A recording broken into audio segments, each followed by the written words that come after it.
Nina, Nina, it's the journal. What up, guys? How y'all doing?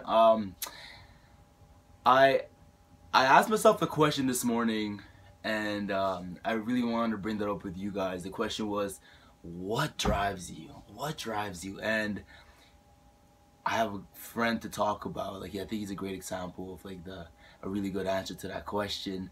I'm pretty sure you guys know him. We're on campus. It's a special day today because it's his birthday.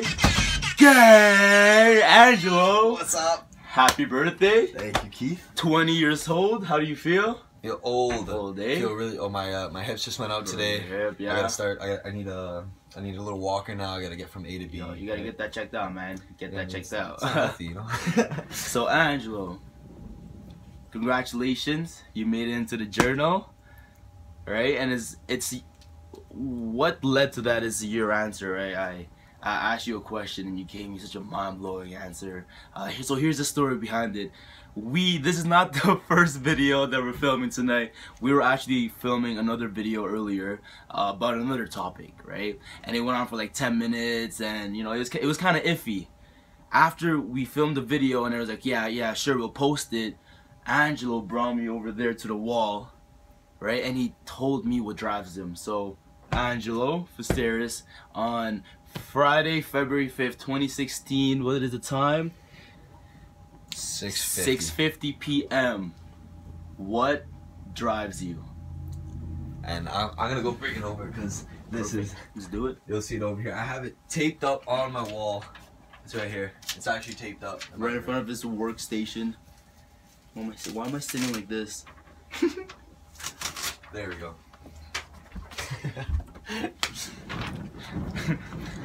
So this sheet of paper is hanging up. It's taped right in front of my desk, and every time I go to my desk I see this sheet of paper, and this is what drives me.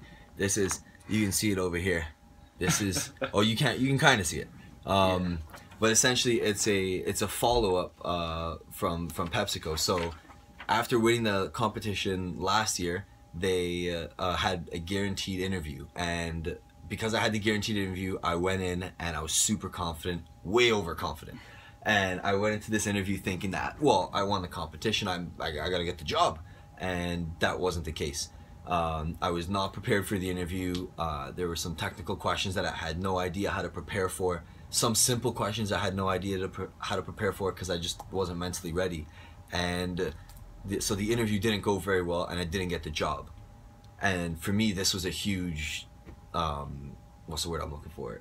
A huge setback, because I thought I was almost entitled to this job. I thought because I won the competition, that's my job to keep, and nobody else is gonna get that. Like you have to give me a job. Like I'm the Pepsi guy.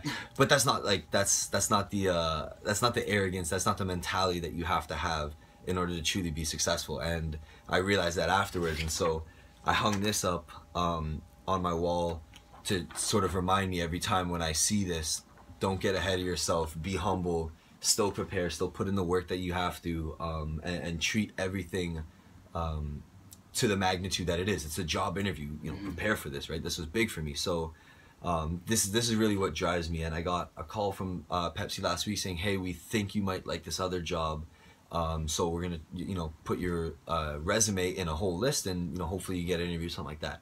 Turns out I got an interview, and you could imagine for this next one, there was no way I was going in unprepared. So I learned from my mistakes. I prepared for hours, and the day before, the day prior to that was 2-3 days of just straight grinding and preparation for this interview. And I don't have a word back yet, but the interview went really well. And nonetheless, whatever email I get, I can guarantee you is going to be printed out, and it's going to be put right next to this email on that wall, right next to each other, side by side, to motivate me either way.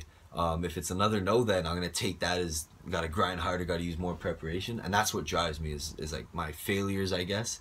As weird as that sounds, is and I guess learning from my mistakes is really what drives me. Right. That's pretty powerful. You know, you ask other people what drives them, and if you ask me before, Angelo, inspired me tonight.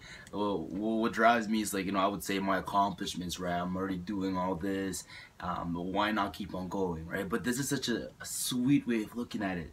Sweet way of looking at it, right? And it also ties it with humility, right? You go in, okay, what did I learn? So if you ask yourself, when was the last time that you had a failure? When was the last time that you felt upset about something, or you thought that you had it in the bag?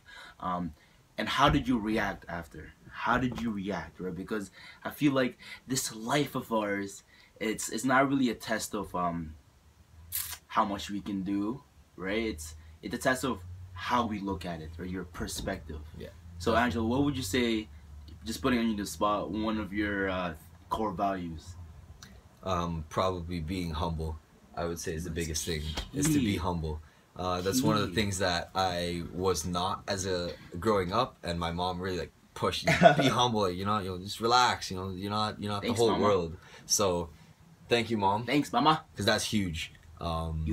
Huge. Like huge. So, official signing of the autograph in the journal. Boom. With the very luxurious Homewood Suites holiday from the hotel pen. I'm sorry, I stole it. My bad. Thank you. Boom. Boom. Sweet. Booyah.